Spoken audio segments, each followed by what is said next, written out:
This is an NBC News special report. Here's Willie Geist.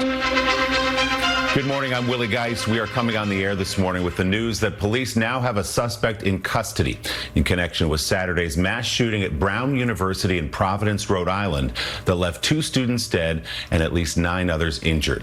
NBC's Stephen Romo has been in Providence all night, and he is on the scene for us this morning. Stephen, what more can you tell us? Yeah, really, the tension here in the city of Providence palpable overnight as they waited for this news that a suspect was in custody.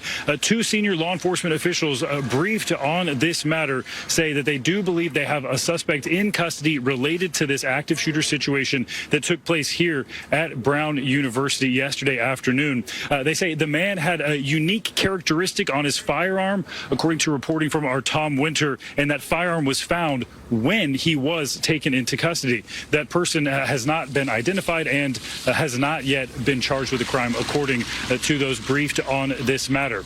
Meanwhile, people are finally breathing a sigh of relief. There was word yesterday from a campus alert that went out to students and staff saying that a suspect had been taken into custody, something that Brown University had to take back. And speaking with people in the area overnight, you can imagine the fear that they had, thinking that this person was still out on the streets. We saw businesses, hotels keeping their doors locked, checking IDs before people could enter that residence or business. We are still waiting to hear more information, of course, about this suspect, along with those victims that you just mentioned, Willie. The city here in mourning for those 2 who lost their lives and praying for the recovery of these other students who are now injured in this incident. We continue to follow the latest, Willie.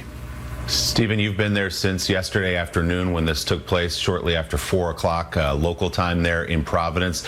What have you been able to glean about what exactly happened yesterday? I understand the shooting took place during a final exams for some Brown University students.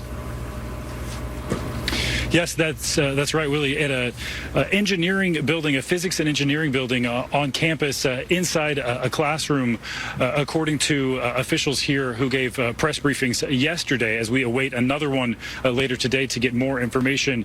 Hearing these students targeted while taking a final exam was unthinkable. I've been to many mass shooting events, Willie, and talking to people who say they couldn't imagine this happening in their town. People here clearly mean that. They say there's violence like this, there's nothing like it, at least in recent memory. We do hope to get more information from police about how this suspect was able to get off campus. At one point, we know there were at least 400 law enforcement officers looking for that individual, and it took several hours for them to finally get a suspect into custody as we await more word on how exactly that arrest was able to take place, Willie.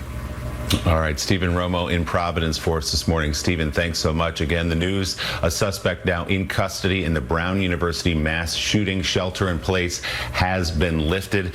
We expect officials in Providence to hold a press conference to get more details on this suspect. In about the next half hour or so, we will come back to you with that live. But for now, I'm Willie Geist in New York, and we will return you to your regularly scheduled programming.